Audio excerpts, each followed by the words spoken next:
sealed the Federal Ministry of Works, Federal Character Commission and Merit House Maitama and the Plaza over 10 billion naira debts waste management owed to Abuja Environmental Protection Board, that is the AEPB.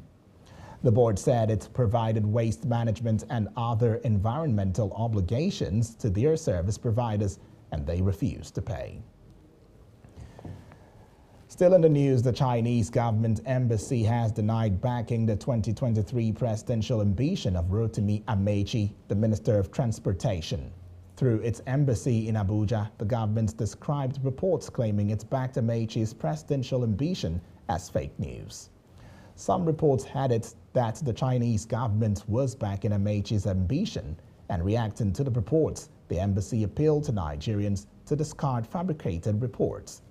A statement by the embassy reads partly, "The attention of the Embassy of China has been drawn to the misleading report on an online news portal alleging that Rotimi Amaechi, Honorable Minister of Transport of Nigeria and one of the aspirants to the 2023 presidential election." The embassy said China's diplomacy is built on mutual respect for other countries and insisted that China respects Nigeria's democratic political system. According to reports, Amaechi recently declared his interest in running for the presidency in 2023. Following his declaration, the minister has been consulting with relevant stakeholders regarding his ambition. Meanwhile, Nigeria has been involved in a business arrangement with China, especially in the area of railways. And now for some COVID-19 updates. Nigeria has recorded 22 new cases of COVID-19 in 4 states, bringing the total to 255,670 in 36 states of the country, plus the FCT. According to the latest information released by the Nigeria Center for Disease Control, that is the NCDC, Lagos reported 10 cases, Nasarawa 6, FCT and Rivers reported 3 cases each. A total of 249,879 persons have been discharged, and the number of deaths is 3,143. So, the number of active cases amounts to 2,648. When we return, news from other parts of Africa. Don't go away. My name is Joel Idajile, the winner of Naija Boss Factor Season 1. I just want to say I'm so excited because, wow, this is a very big thing that has happened to me. And concerning this Season 2 that is coming, I'm just telling you, those that are going to be competing, bring in your A game. This is not something you come casually. Come with your A game, come for it. And Season 2 is up. Those of you that didn't enroll, I'm sorry, you have missed out big time. You scammed yourself. You think they were trying to scam you, but you scammed yourself. Thank you.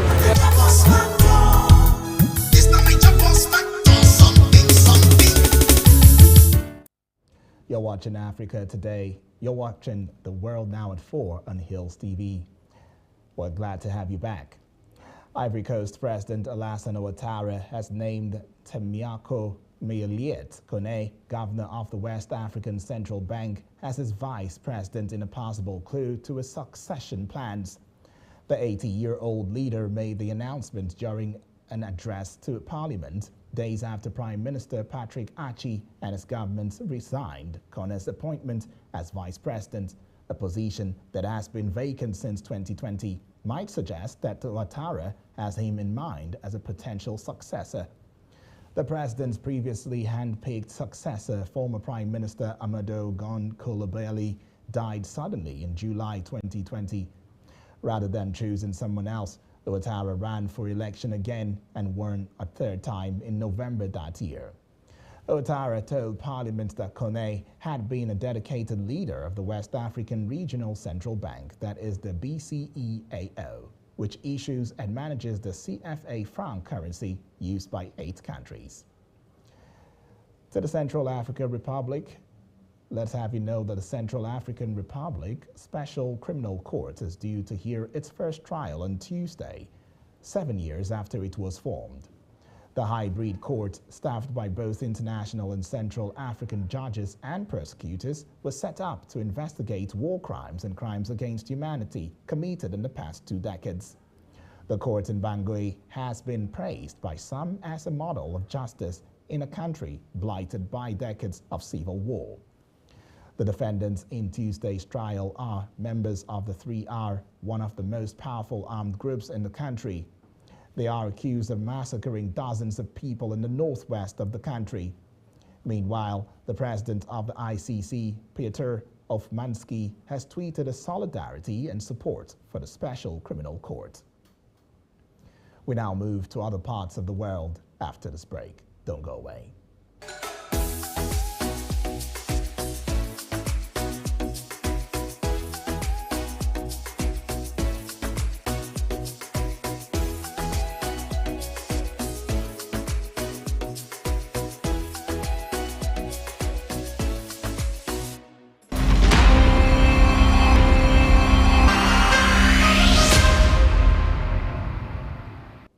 Having you back is always a delight.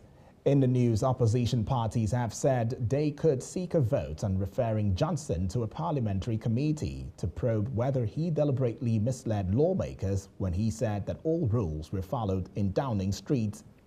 According to a Sun reported on Tuesday, the United Kingdom's House of Commons Speaker Lindsay Hoyle will let lawmakers vote on whether to refer for investigation claims that Prime Minister Boris Johnson misled Parliament over his breach of COVID-19 rules. The reporter Jack Elsom on his Twitter page said sources confirmed that the Speaker will grant a Commons vote on Boris Johnson's Partygate claims, adding that the vote was most likely to be held on Thursday. And now to matters concerning Russia and Ukraine. Russia has launched its long-awaited all-out assault on East Ukraine on Tuesday, unleashing thousands of troops in what Ukraine described as the Battle of the Donbass, a campaign to seize two provinces and salvage a battlefield victory. Ukrainian officials insisted their troops would withstand the new assault, which they said began overnight with massive Russian artillery and rocket barrages and attempts to advance across almost the entire stretch of the Eastern Front.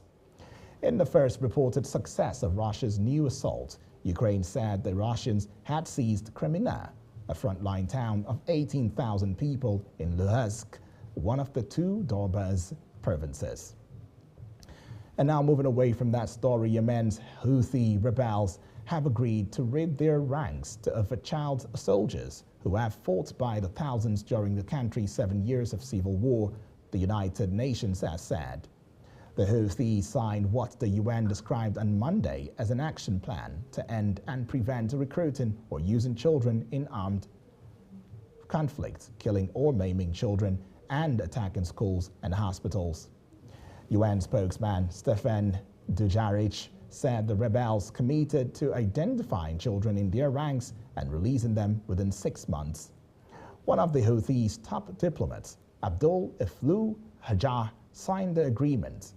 Representatives from the UN's Children Agency posed with Houthi officials for the media at ceremony to mark the agreement in Yemen's capital, Sana'a. The Houthis called it a plan to protect children. Up next on The World Now at 4 is business news. Stay with us.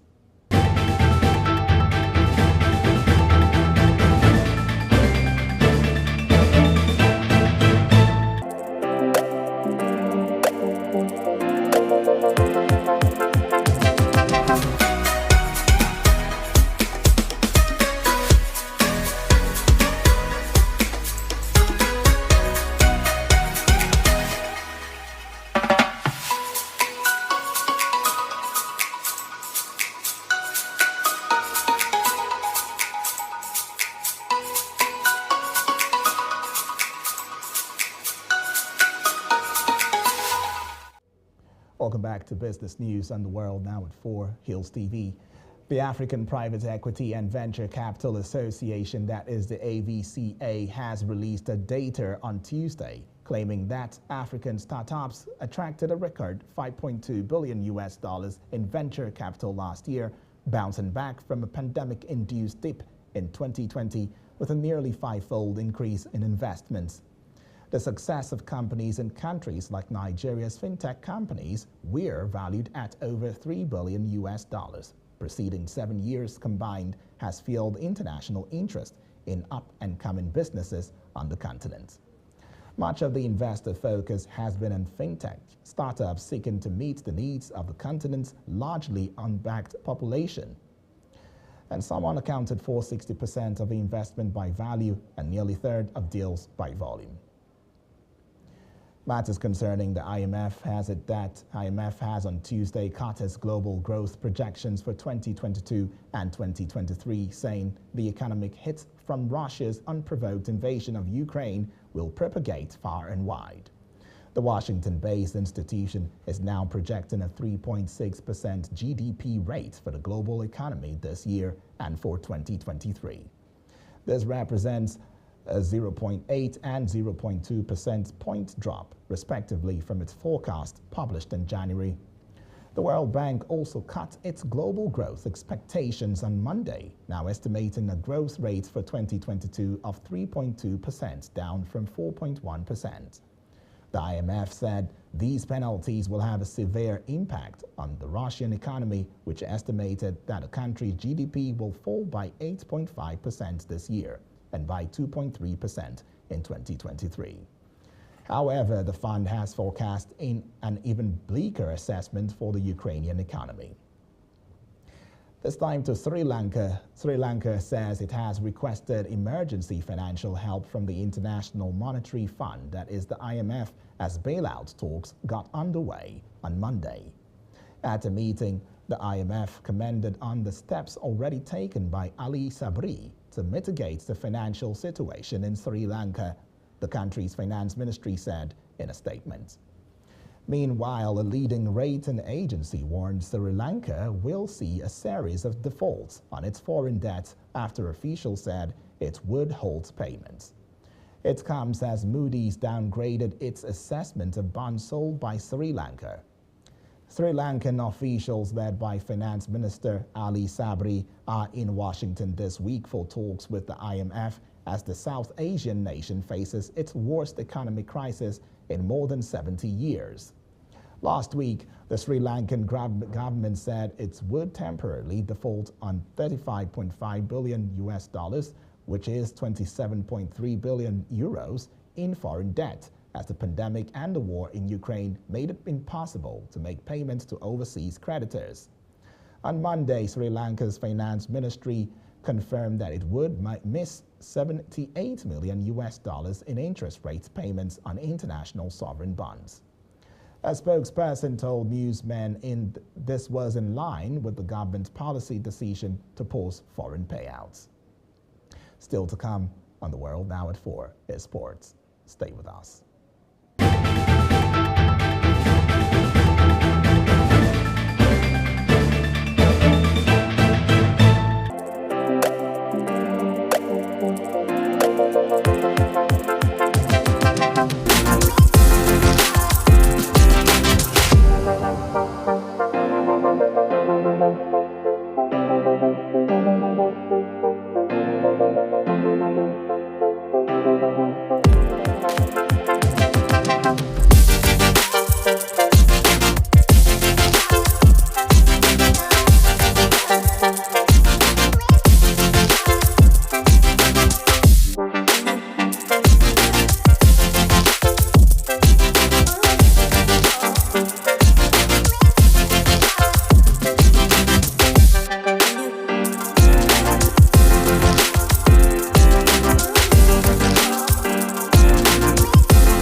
Good evening and welcome to Sport News on World Now at 4. I am Richard Badung. On the news, Lagos State Sports Commission, that is LSSC Chairman Shola Ayekbeku, has said the aquatic city is at the ready to stage a benefiting African Table Tennis Federation, that is ATTF 2022 World Championships regional qualification African Club Championships and African Cup tournaments, Ayekbeku, who is also a member of the ATTF appointed main organizing committee, that is MOC, said the state would continue to impress the International Table Tennis Federation, that is ITTF, but raising the standard of its competitions. Now to football, where goal scorer Ademola Lookman is eager for Leicester City to put Sunday's late 2-1 reverse at Newcastle United behind them as quickly as possible ahead of tomorrow's tie against Everton. The on-loan forward applied the finish to a well-worked corner routine in the 19th minute to put the Foxes ahead at St. James Park. But a double from Bruno Guimaraes, including a winner deep into added time, put a halt to City's 5-game unbeaten run in all competitions. Following the last gasp defeat in the Northeast, Lookman spoke to LCFC, outlining the importance of a speedy response from Leicester. The games keep on coming from Brendan Rodgers' men, and they will be at Goodison Park tomorrow to tackle Everton in the English Premier League. World governing body FIFA has announced Ukraine's 2022 World Cup playoff with Scotland as rearranged following the Russian invasion and will take place on June 1. According to reports, the winners of the match at Hampden Park in Glasgow will play Wales on June 5 in Cardiff for a spot at this year's finals in Qatar.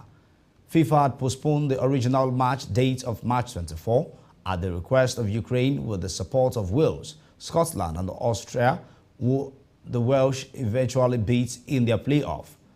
That same day, FIFA also announced that Poland, who were due to face Russia in their playoff, had received a bye and would face the winner of Sweden and Czech Republic on March 29. Poland ultimately qualified for the finals, beating Sweden. Russia had been expelled from the World Cup after being suspended from all international competitions until further notice by FIFA and UEFA. The World Cup finals takes place in Qatar from November 21 to December 18. Now to the camp of Manchester United, where the Red Devils have announced that Cristiano Ronaldo will not feature in their Premier League clash with rivals Liverpool later tonight. This was revealed in a statement on United's website earlier today, barely 24 hours after Ronaldo announced the death of his newborn son. The 37-year-old striker had said on social media, "It is with our deepest sadness we have to announce that our baby boy has passed away. It is the greatest pain that any parent can feel. Only the birth of our baby girl gives us the strength to live this moment with some hope and happiness." And that's your news. And that's the sport news on World Now at 4. Back to Udwak Daniel for the rest of the news. I am Richard Badung.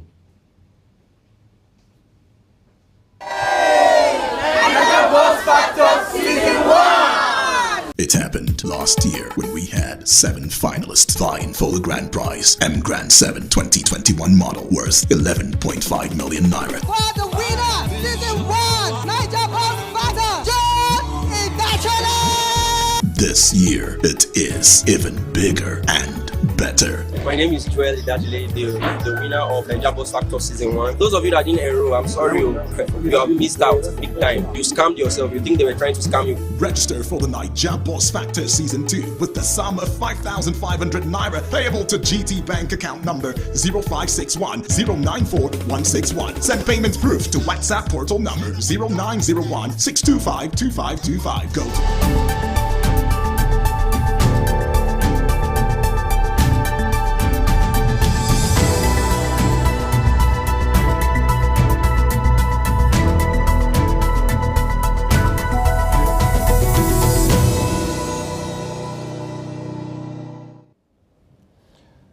Thank you, Richard Badung, for that one. Officials say 2 bomb blasts at a boys' school in the Afghan capital Kabul have killed at least 6 people and wounded more than 20. The blasts happened at a high school in the Shia-dominated west of the city. The number of dead and wounded is likely to rise. There was no immediate claim of responsibility, but Islamic State militants have attacked the area in the past. Initial reports suggested Abdul Rahim Shahid pupils and staff may have been targeted by suicide bombers, but Kabul police spokesman Khalid Zadran said improvised explosives devices had been left outside the school, killing 6 people. Earlier, sources from Muhammad Ali Jinnah Hospital in Kabul told reporters they had received 4 dead bodies and 19 injured people so far from the school attack. Other blast victims are being treated elsewhere. And that's the World Now at 4, but before we go, here are the headlines again. We told you senators, reps to court sustain Electoral Act 84, subsection 12. We also told you Ivory Coast's Ouattara named central banker as his vice president. We brought to the fore UK Parliament to vote on proven claims Johnson misled Parliament. And on sport, we told you Ronaldo to miss Man United-Liverpool clash after death of newborn son. Remember to visit us on Facebook at Hills TV, Instagram at Hills TV. Our YouTube channel is at Hills TV. I am Uduak Daniel. Thank you for watching.